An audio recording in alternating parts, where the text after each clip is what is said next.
And we will celebrate again our culture, wherein you can find and you can see the village, the greeters area, the well-wishers, where we welcome and bring our families every time we send them to the airport. No? The airport will have a link from Manila underground coming out from the railway. It will be the well-wishers area, so we can send our families there in the park where there's restaurants and many other things. No? And then you can still hang out. And this is the interiors. We are again celebrating the parol and the tropical architecture of the Philippines. Okay, so again, it needs to be distinct. No? It needs to be very, very clear that it is a celebration of us. No? And you'll notice in the roof, that is actually the silhouette of the mountains of Zambales. No? This is actually happening because we want to echo the architecture, should echo the beauty of nature. No? So just to show you, this was taken like 5 months ago. It's all happening, it's all being built.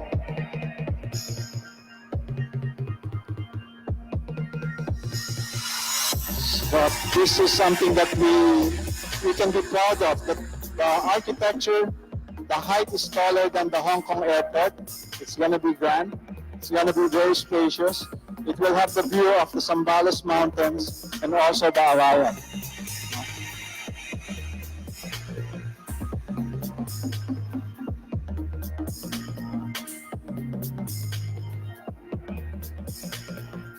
What we're seeing in Clark is actually a new face of the country. This is not just a new city, but this is the new face of the country. And we would like to really make sure that we live and we create a very distinct design guidelines for the city. Because again, we don't want this to be dissolved by any other design trends. No? So it needs to be authentic. We are also building the bridge that will connect the new Clark and the old Clark. So in designing this city, we have to go bigger than just designing the city. We have to define the nation. So we did our design and a vision, a master plan for the country. This was 3 years ago when we came up with a design that will just give and plant seeds to the people. No? And for all of you who are here, I would like to share this with you because, again, you are the next generation, and most of us who are, we're all young here. I would like you to see and have an idea. In fact, this is part of the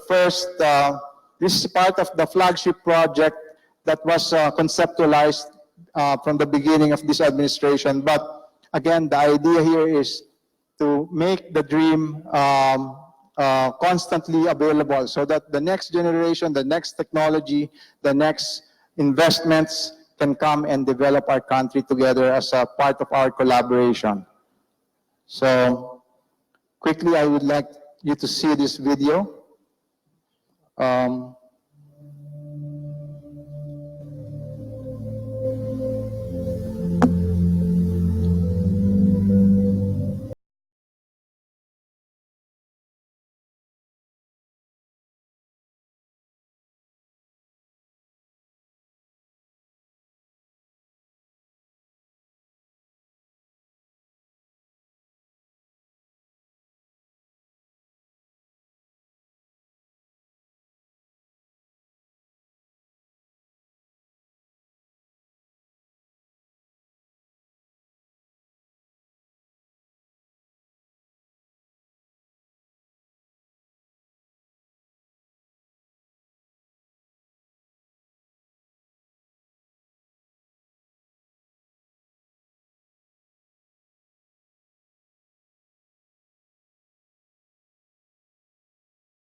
So, thank you.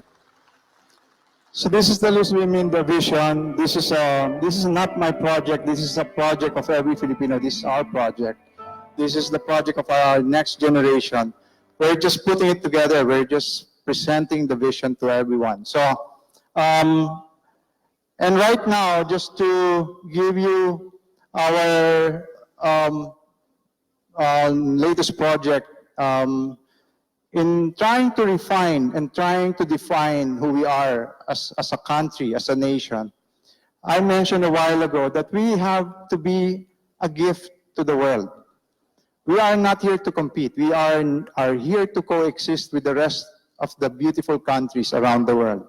But it is our moral obligation to refine ourselves, to make us better as a Filipino, so that then we can live better. That's why I'm saying we can live in luxury by design today. Even at this very moment when we step out of this room, we can all live in luxury by design. We don't need to wait. I don't agree that I have to wait to be first world to be able to enjoy luxury. I am already enjoying luxury. With whatever I do, I design everything in my ways to make sure that it reflects and it answers my needs properly, and it gives me comfort. So in Dubai, we are now going to be presenting, and I'll just show you quickly, we are presenting and doing the Philippine Pavilion for the Dubai Expo 2020. It's going to be the biggest show on earth. It's going to be 192 countries, and this will be an opportunity for us to present to the world what we are and who we are as a modern Filipino. I'll just show you quickly the videos. And this is Bangkota. We call it Bangkota because this is the ancient Tagalog word for coral reef. That means to say because the Philippines is actually the center of the marine biodiversity of the world. We own this. We are the only center of marine biodiversity. So we are like coral reefs. We are small, but we are all over the world. No? And that's why the architecture shows, and this will be shown in this video, will show you that in representing and presenting our architecture, it doesn't need to be Bahay Kubo. It doesn't need to be Bahay Kubo. It doesn't need to be ethnic. It needs to be an inspiration from nature. No? Because even on this day,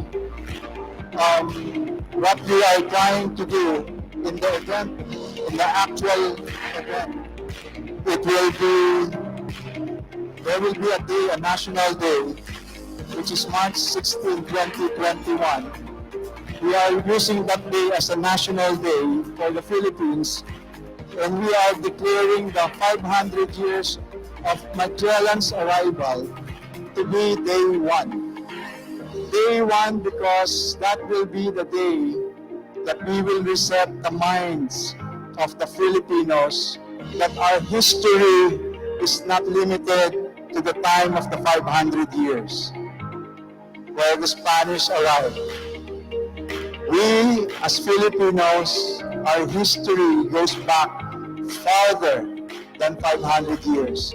We are people of innovation since 5,000, 6,000, 7,000 years ago.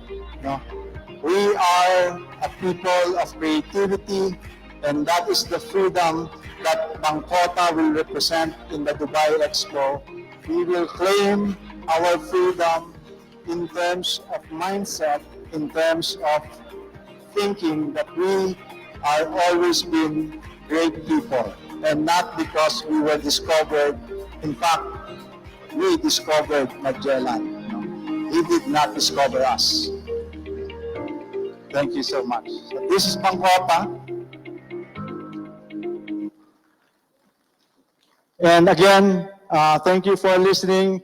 I just hope that through architecture and design, we are not politicians, but we believe, and I believe, that every Filipinos can have their ways, and you can have your means to celebrate who we are as people. Because in the end, it is our identity, it is our own future that we have to take and be in charge of. We can open ourselves to the foreigners. We can open ourselves to specialists and experts of their field in the global arena. But I believe that we are still the people who are in charge of our destiny as a country. So we can build a new city with the great consultants from all over the world. But in the end, only a Filipino can create what is Filipino. So thank you so much. Thank you very much, Architect Royal PINEDA.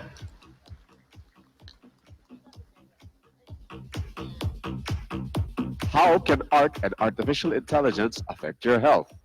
Our next agent of innovation has founded and led companies across markets with a focus on AI for social change, and is currently the managing director of New York-based Adaptive AI.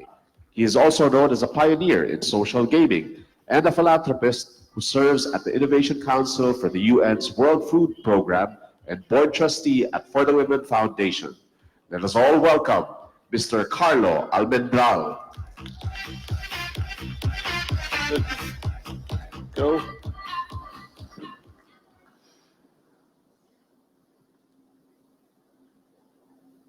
Hi, everyone. I'm going to talk to you today about art, AI, and how it's going to affect your health in the future.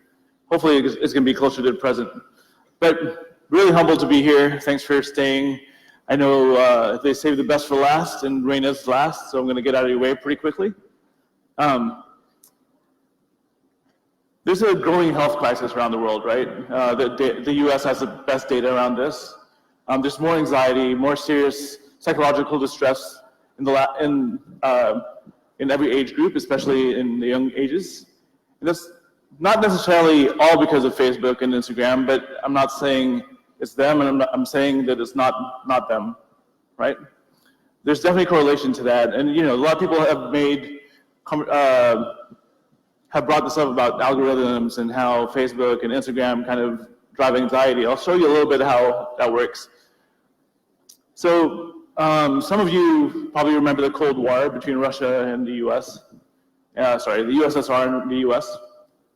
And this is kind of how the algorithms work with Facebook and how it drives anxiety, right? So let's say it's me on the left and one of my really close friends. I don't want to give names, but let's call him Mr. Evil right now, right? Mr. Evil posts on his Facebook or his Instagram that he has these new shoes. And if you're a certain age, like me, I wanted these when I was in high school. These are the Space Jam Jordans, right? So I'm like, yeah, that's cool. I'm going to buy the other next new shoes, and I'm going to post it on Instagram. And then it's kind of like an arms race all of a sudden, right? So all of a sudden, my photo shows up on his feed and gives him a notification because Facebook and Instagram knows how close we are as friends. So he goes back and says, okay, I just bought this Generation 1 Optimus Prime toy, which was, you know, probably the best toy I had in my childhood. And he got it in mint condition, which is really hard to find. So all of a sudden, I get more anxiety. I get a notification saying that he's upping the arms race. So I post up more pictures, right? So I met a basketball player. I met Sidney Crawford. I had coffee with Bernie Sanders. I fought the guy who wrote Fight Club, and I wanted to see if he would stop. But of course, Facebook and Instagram tell him you should post something new. So then he has a baby. Obviously, this takes over a period of time, and for me, that's too far. I'm not gonna have a baby, but I became the godfather of his kid, and I got myself a dog. I think he won that one. But imagine this happening around with all of your friends, right? Imagine this happening with people you don't even like, who you're friends with from middle school, from grade school, people you work with, that you're friends on Facebook with. All of a sudden, you're kind of playing this weird arms race with everybody, and this is how anxiety builds up with everybody, right? And if you're a young person who doesn't know that you're supposed to be anxious, because everyone's kind of anxious a little bit, right? We all have our doubts about who we are, what we do, if we're good enough at doing what we do. And at the end, arms race leaves everyone poor, right? Everyone becomes Russia, USSR at the end of that. Or if not, you're really the US and you have Trump as a president. Either way, you lose. And that's kind of what's driving a lot of the psychological distress in the last few years. Obviously, iPhone launching in 2008, making social media a lot more usable to everybody, also attributes to that. But let me tell you about myself before I go forward with my talk. I'm a data nerd. I've started several tech companies, as the narrator mentioned. And the common theme has always been data, right? I've been working on games since 2008, so made the first few games on Facebook. At one point, we had 44 million people playing our games and using our apps in 2008, when Facebook was still at about 100 million people. That means that even back then, we had more data than Cambridge Analytica had, right?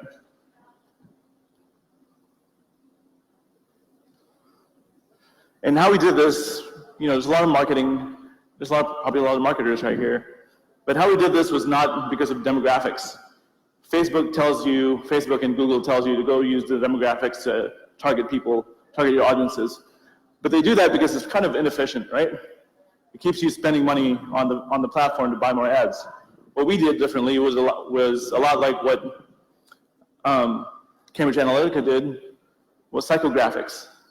Meaning, we looked at everyone's psychographic profile instead of their demographic profile to give them ads, to get them to play a game, right?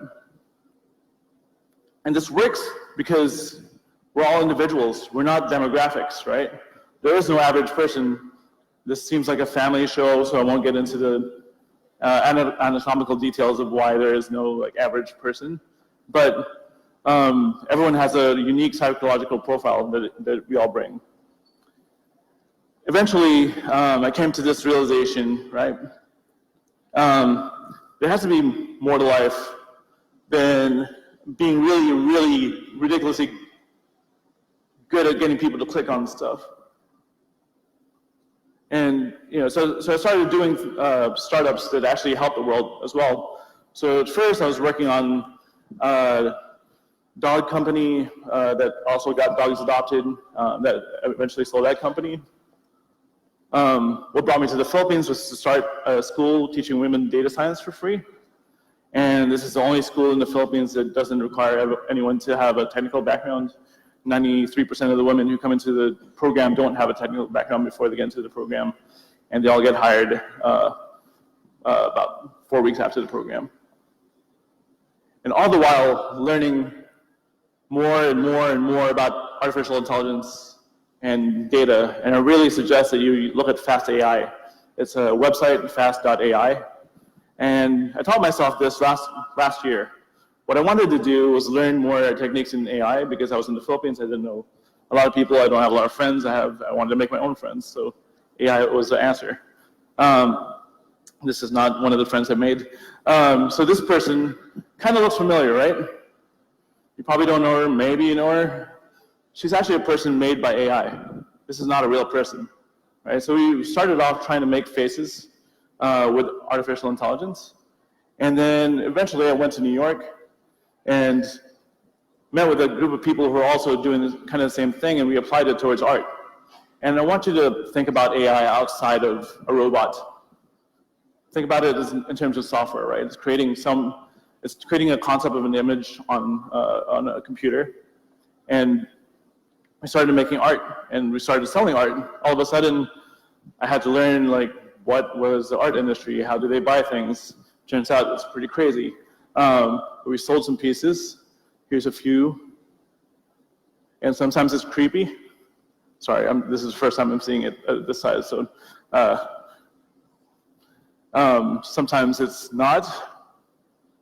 But you know, we feel like we could democratize art right now. So why can't we make art available to everybody? Right now, what we taught with the AI was all of art history, so it learns at a pace of 120 years a day. And it makes about 1 million images every 8 hours. Obviously not all of it's great, but art is kind of in the eye of the beholder, right?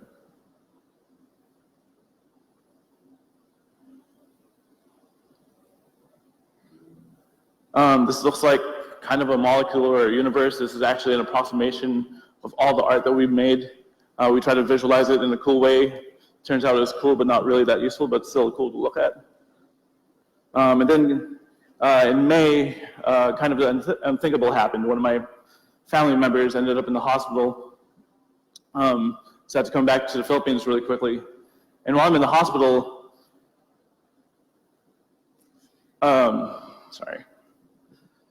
anxiety hits, right?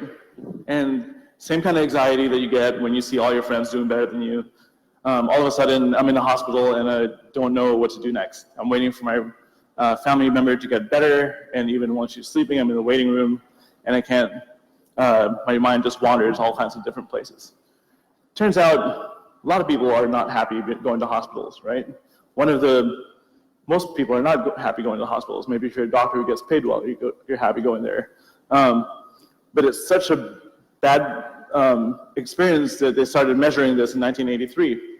They had this form called the HADS, Hospital Anxiety and Depression Scale. And this is a real problem all over the world. So I started doing more research, and clearly not the first person who thought, how can we make people's experience at a hospital better? How can we do it with art? This is an article from 2014, and then it became more interesting. In 2016, the Cleveland Clinic published a study about how art kind of helped their patients. And this is a longitudinal study over 10 years. They had, over 10 years, they had 6,200 art pieces and about 1,000 respondents answering their surveys. And what they found was really interesting. So 73% said it somewhat or significantly improved their mood, the art did. 61% said it somewhat or significantly reduced their stress. Really impressively, 39% said it somewhat or significantly improved pain levels. So this is still survey data, and this is only 1,000 respondents, so mathematically that's not the greatest sample set. But what we're trying to prove out is that this could actually work. And how that works is that AI has to be adaptive. And this is kind of a right time for it, right? So what I've learned in entrepreneurship is that you can't be too early with a good idea. You have to be the right time for it. And why is the right time? 5G is coming, and that means that there's going to be internet everywhere, really local to each device, and it's going to be cheap. They're already using IoT in healthcare. Internet of Things in healthcare. So they're doing things like, right now you have hyper-personalized drugs, right? So instead of you taking Declogen or something, they say for your body mass and your diabetes history and what you eat, this is the right amount of Declogen you should take. And that's already happening in medicine. More importantly, now we have art that makes it cheap for everybody to, all these hospitals to be able to get art so they could display it to a lot of people. And here's what our insights are. And again, adaptive AI, our website is adapts.ai. I run a AI studio, so we have a lot of ideas. One of them happens to be Adapts AI. And this is kind of how the creativity process works, right? You're a little messy on the research, you do a little bit of concepting, get a little bit of clarity, and you go into design mode. What AI lets you happen, this AI helps you do, is that you can start doing that a lot of times. And this is obviously a simplification. You could do this millions of times with the creativity process.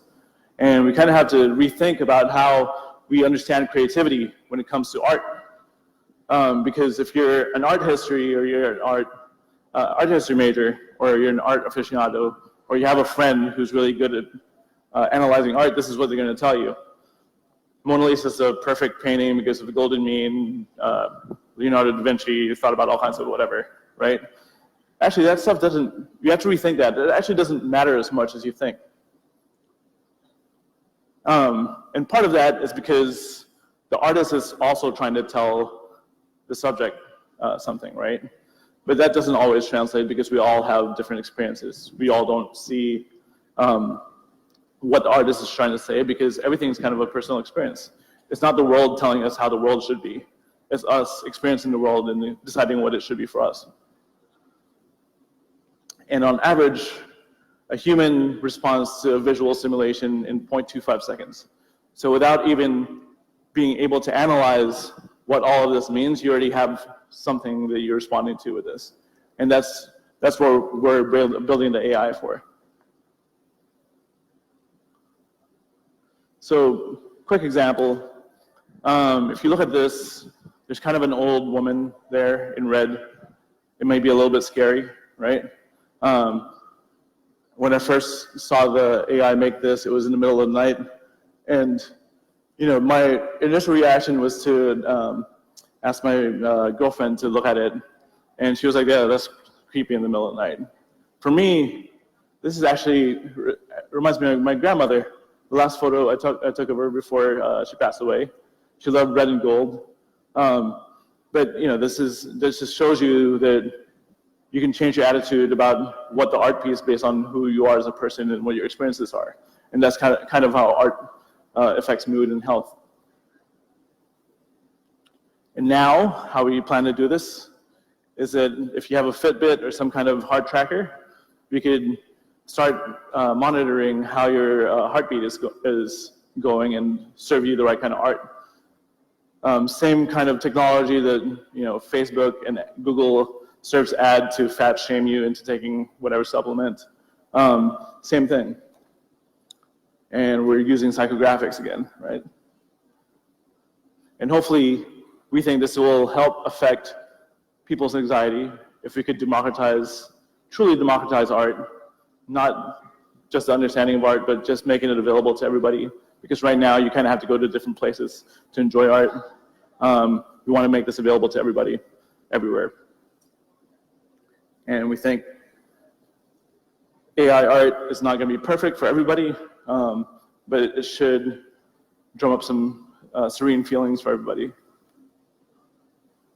And what I'm hoping for here is that you start looking at the world as not business as usual, as Thomas mentioned earlier. There's a reason why Apple, the biggest company in the world, is leading their marketing with their privacy credibilities, right? It can't be business as usual anymore. We need to change how we do business because we're all part of the world now. everything's kind of connected, right? And we can't just think about what the Philippines could be. We have to think about what the Philippines is to the rest of the world, and start thinking about, maybe our history isn't written yet as a country. Maybe we could do whatever we want to, and we could do it ethically. And none of that matters unless we have the courage to do what's right. Because we all have ethics, we all have morality, we all know what's kind of wrong and right. We sometimes know what the laws are. But you gotta have the courage to do it right. And with that, I wanted to leave you with this project that I'm gonna start displaying of Rizal in a modern sense. And this is all made by AI, made within hours, but there's a lot more of this to come. And I promised Reina and Angel I'd try to keep it under 20 minutes, so here I am. Thank you so much. Thank you very much, Mr. Carlo Aldendrad. Now, last but definitely not the least, we will talk about how space connects us all. Touted as the Filipina who proved Einstein right, she has a PhD in astrophysics and is a recipient of the Gawad Lagablab Award. She's now the head of AC Analytics at Ayala Corporation and is the host of Science Says at the Knowledge Channel. Ladies and gentlemen, let's take a tour through the moon and the stars and explore how everything, even those in space, connects with us all. Let's all welcome our last agent of innovation for the day, Miss Reina Reyes.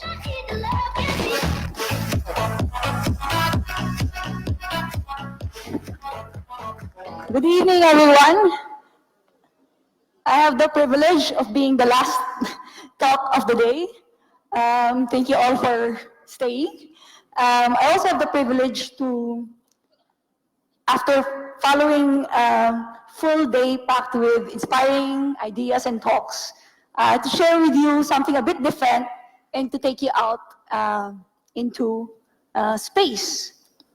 I've always been fascinated with space since I was a kid. Looked up at the night sky, marveled at the stars, and wondered what they are. And I bet many of you have also done the same. For me, I wanted to learn more, so I devoured astronomy books and learned about how stars are born and how stars die, especially in some spectacular ways. I was mesmerized by the beauty of the planets and wondered what it would be like to visit them. I also admired the beauty of galaxies and was astonished by how far out they are and how vast our universe is. And this love of space and love of learning eventually led me to a career as a scientist, as an astrophysicist. And I studied galaxies like these to learn more about the makeup of our universe, about dark matter that makes up these, that causes these beautiful arcs here, and also use these observations to test Einstein's theory of general relativity, which is the theory of gravity on these cosmic scales. And all of these images that I've shown, that you've seen, are taken from space. Let's see. Should I point this? Maybe you can go to the next slide. Taken by the Hubble Space Telescope, which is a telescope that's literally orbiting above the Earth and taking these beautiful images of astronomical objects. But the Hubble Space Telescope is just one of thousands of satellites that are orbiting the Earth. And most of these satellites are actually not looking up at the sky, on space, but looking down on Earth and collecting and transmitting vast amounts of data from Earth and beaming them back down to Earth. In my career, I actually shifted from studying data from outer space as an astrophysicist to studying data that we generate here on Earth as a data scientist. And today I want to share with you, to give you a sense that space is not just something out there and out of reach, but actually something that affects us in our everyday life, impacts us, and will only play a greater role in the future. So I'll do this by sharing with you about 3 types of satellites that are important in our everyday lives.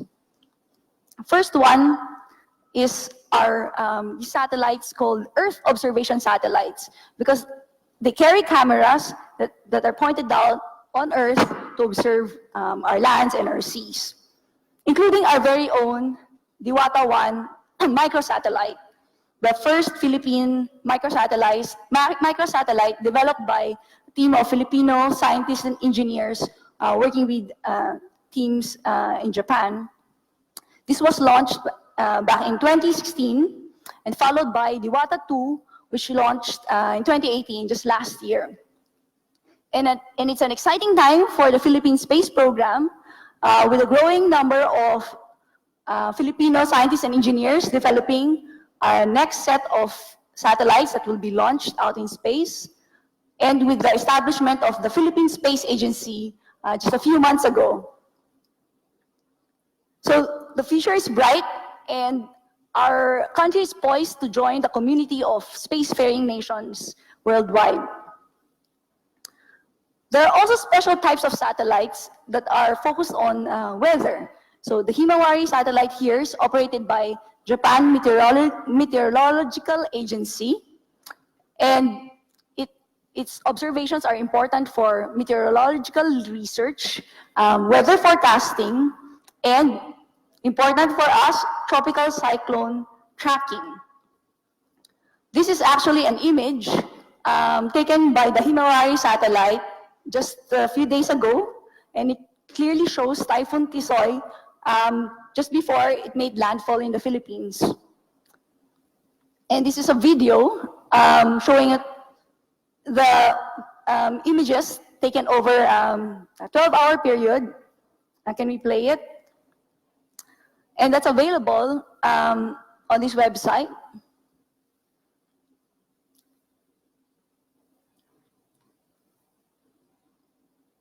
So it shows as the sun is coming up, you can actually see the atmospheric phenomena and the typhoon clearly defined there entering the Philippines. And if you go to this website, there's a live stream in partnership with DOST ASTI, and you can see, if I check this morning, or if you check now, that the typhoon has passed and crossed over to the other side.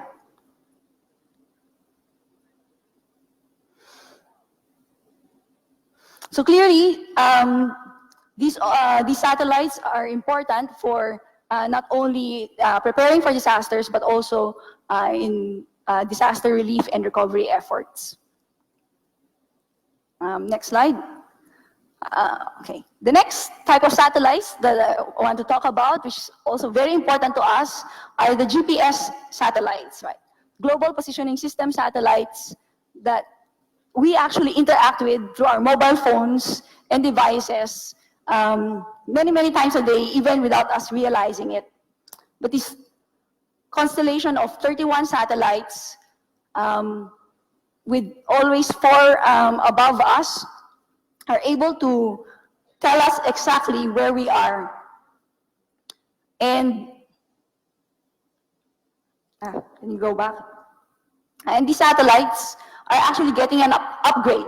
The next generation are called GPS-3 satellites, and they will be more accurate. From the current 3-meter accuracy will become 1 meter. They will be more powerful, so even if you're under buildings or trees, they will still get tracking, and they will also be more resistant to jamming. First 2 GPS-3 satellites were launched last year and this year, and will become fully operational in the next decade. The GPS tracking will be important for the next generation of technology, including self-driving cars and autonomous drones. And finally, the third kinds of satellites are those that we use for communications. So this includes satellite internet, where data is transmitted out into space and then beamed back so that you can browse your websites and apps. And this is the same technology that powers satellite phones and satellite TVs. Now, this generation of satellites for internet are all in geosynchronous orbit, so meaning they are above the same spot of Earth all the time, so they orbit with the Earth. And that means that they have to be way above, so that's around 40,000 kilometers high. And that means that the signals have to travel far, up and down, before it gets to the users, so that makes the latency time longer, around half a second. The next generation of satellites being planned will be actually thousands of low Earth orbit satellites. So this is a video from SpaceX of their Starlink constellation planned. We're sending tens of thousands of small satellites on low Earth orbit, so around 500 kilometers, and all connected, and we'll be able to provide internet access to the whole planet. Other companies are planning similar projects, including Amazon and OneWeb, and the future is wide open. Next. So all this is being made possible by the democratization of space and the lower cost of spaceflight.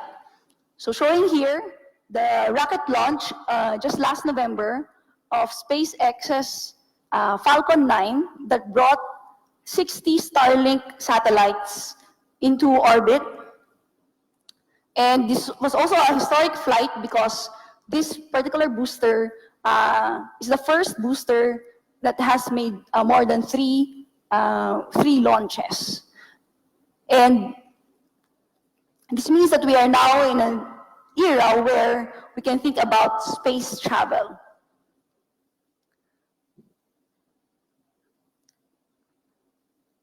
Okay, so you remember this or not?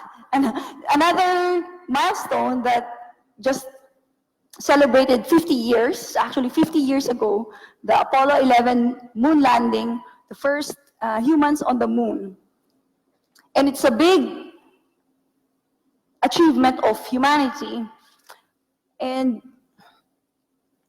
the fact is, we haven't really gone back. The last footprint on the moon was left in 1972. So you may wonder why. Of course, the Cold War ended, but also, I think now the challenge is to go to the moon, not just to visit, but actually to stay. And plans are underway. This is NASA's Project Artemis, which plans to send the first woman and the next man to the moon in 2024. And to pave the way for sustainable presence in the moon and to open up a private space economy there. So this is the artist vision of the moon base, but I actually like better the vision of a moon base that comes from Hollywood, which is from a recent movie called Ad Astra, starring Brad Pitt. And I recommend it not just because it's a good action movie, but also because it shows us what a near future might look like, where space travel is just as common as hopping on a plane and going to the next country or continent. And you'll see here familiar, well-known brands. And of course, there will be advertising also in the moon. When I started thinking about this talk, I gave myself the challenge of connecting space with advertising, and so I'm happy that I'm able to do that. But the point is that this vision needs the collective effort of all of us, not just scientists and engineers, but also artists, communicators, marketers, and entrepreneurs.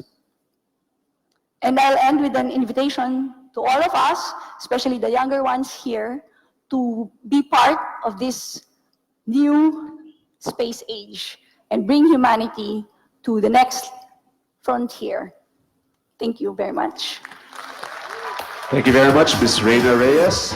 Please stay on stage for our Q&A session as we call back Mr. Vicky Casas, Architect Roy PINEDA, and Mr. Carlo Almendral for this session to be moderated by Ms. Angel Guerrero.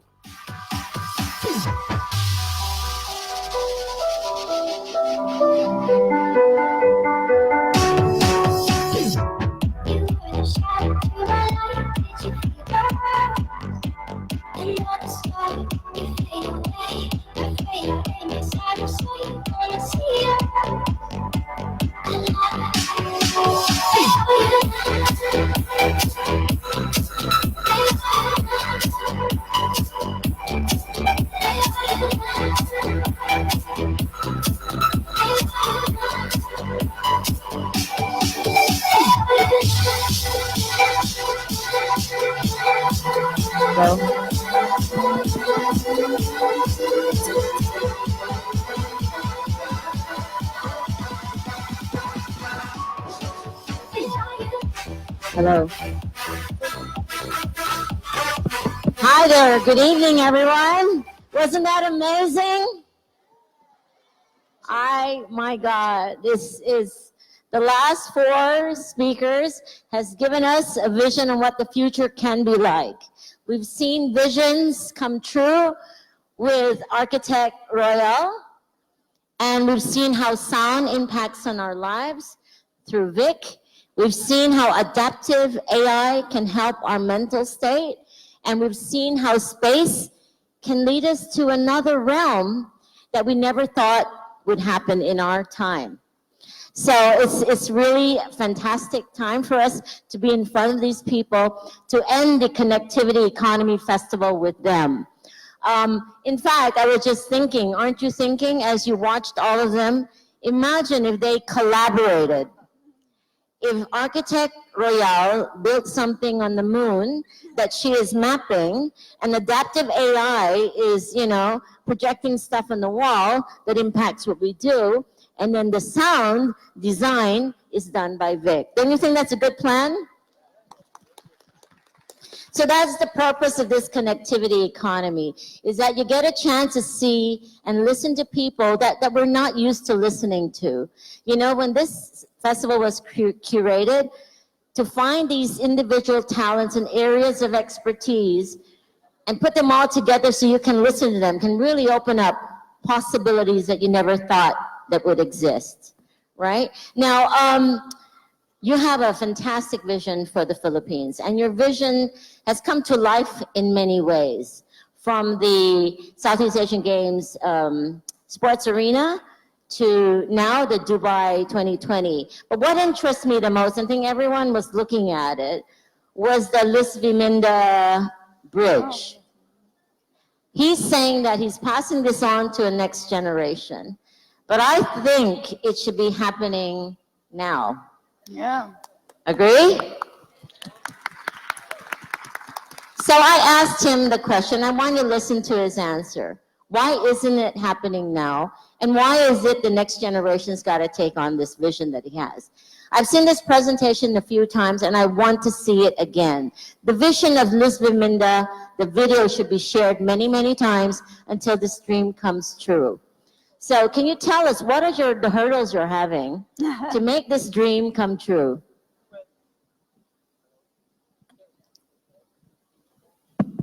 As I mentioned, this is actually the vision that we presented, and it was actually taken by this administration as part of their flagship project. And I was very excited, no? And it didn't change my excitement. I mean, even now that it was declared to be, again, the feasibility is just in terms of commercial viability, it's just too expensive for now. And when I say next generation, I don't know which exactly time, what exact time, no? But the idea here is that if you look at the Japan bridge, which is the Pearl Bridge, where they also envisioned that for so many decades, no? And they didn't get to build it right away because of the technology that wasn't available. It was more of technology. So now, us is only financial.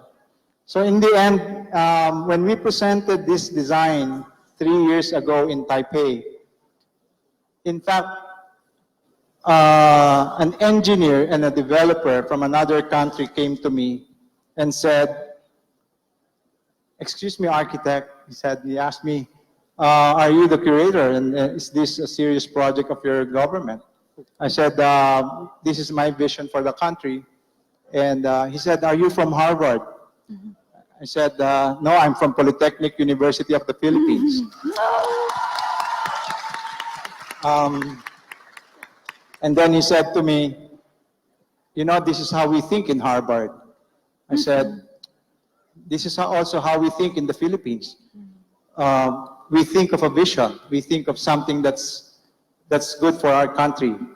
But then I was very surprised when he said to me, "You know, we are developers, we are contractors. If this is a serious project of your country, I'm willing to go to your country and do business with your country."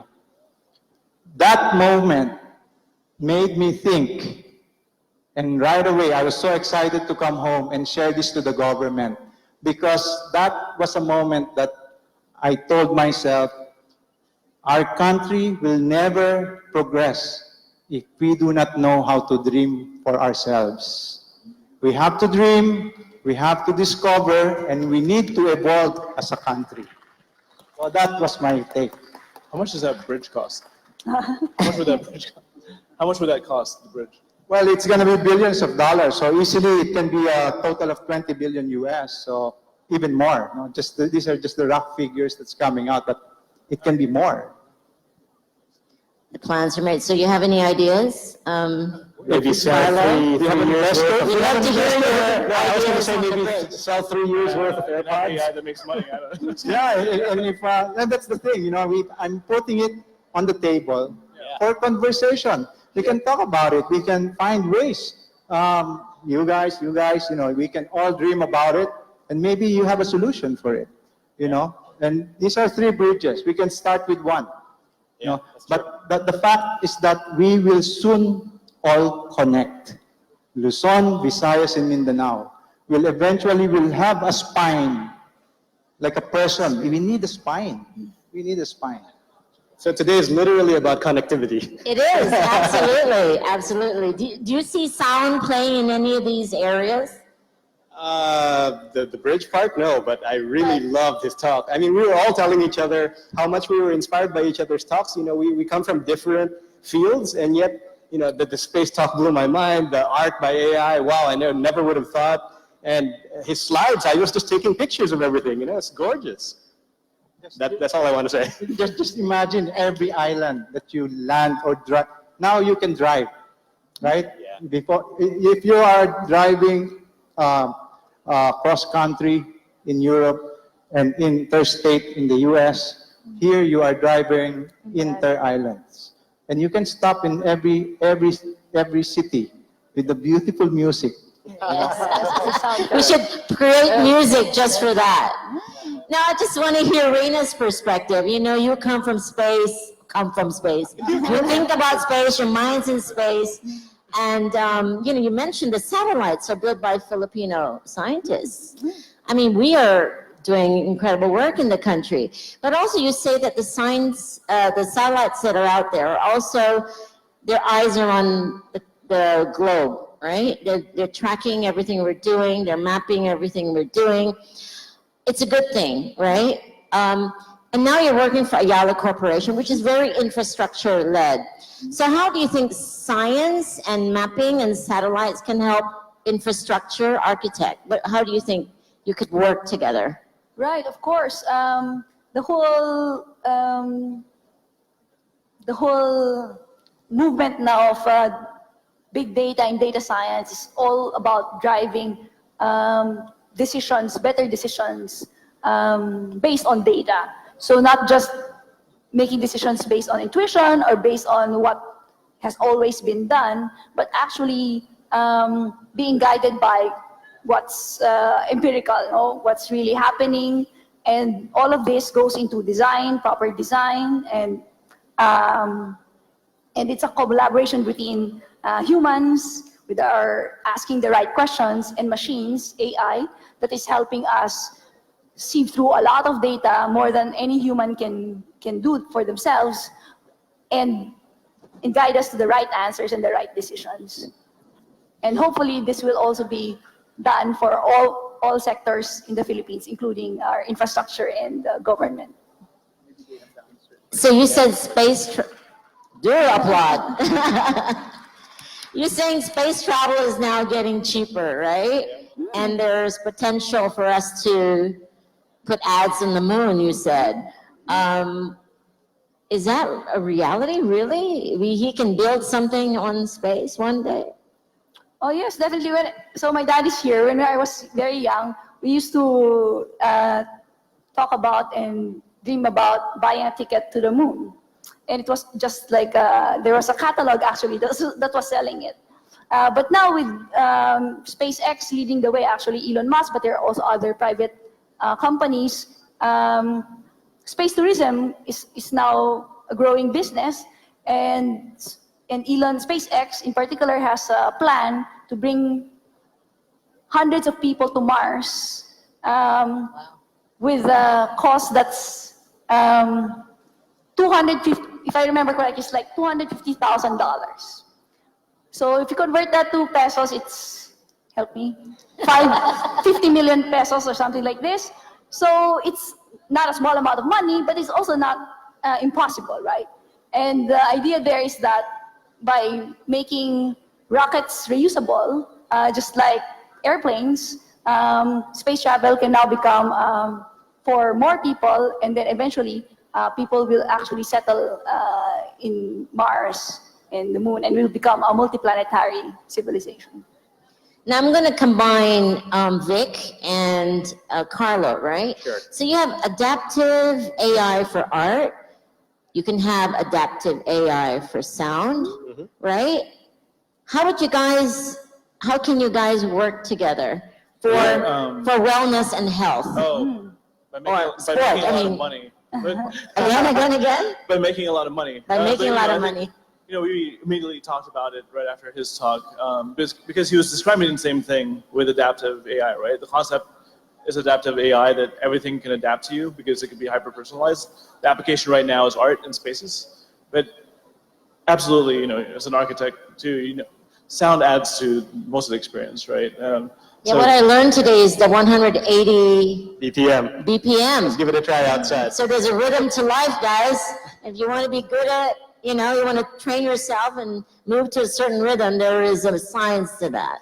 I did think of a way architect and I can work together, which is I was so inspired by his project, and it made me feel that other people need to feel the same way. So I'm offering you now, me and my team will write a song to help promote it. Let's do it. Marvelous. Thank you, because you know, in the end, I've been sharing this, and I've been talking to a lot of entrepreneurs. And one time I was talking to one, you know, this guy's big, you know, and he told me, Royal, I wish I was doing a business that is continuously helping the nation. Same as what you're doing, you're playing. But me, of course, I'm making. That's good, no? He's making. But he's trying to find a way to create an impact that will change the country. And I will really be so happy to have some collaboration with Let's all do of it. you guys Yeah. to help this country and make our country a modern Philippines. Game.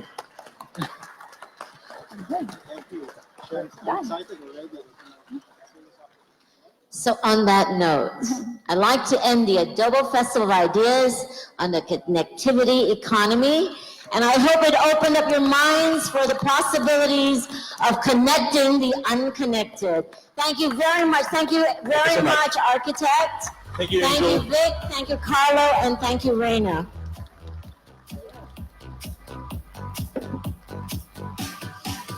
And that ends the Adobo Festival of Ideas 2019. We would like to thank our esteemed speakers and our participants for your presence.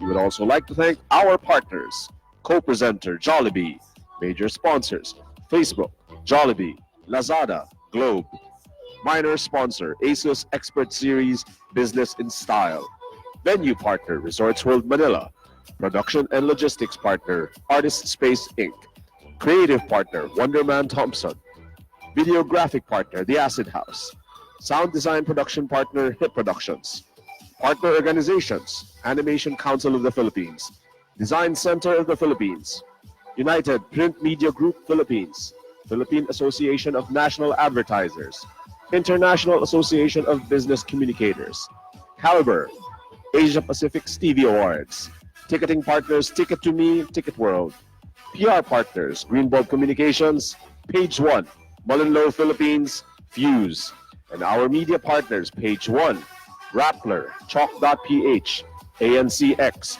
The Manila Times, The Philippine Star, Click the City, Business World, and Ambidexter. Again, thank you very much and enjoy the holidays.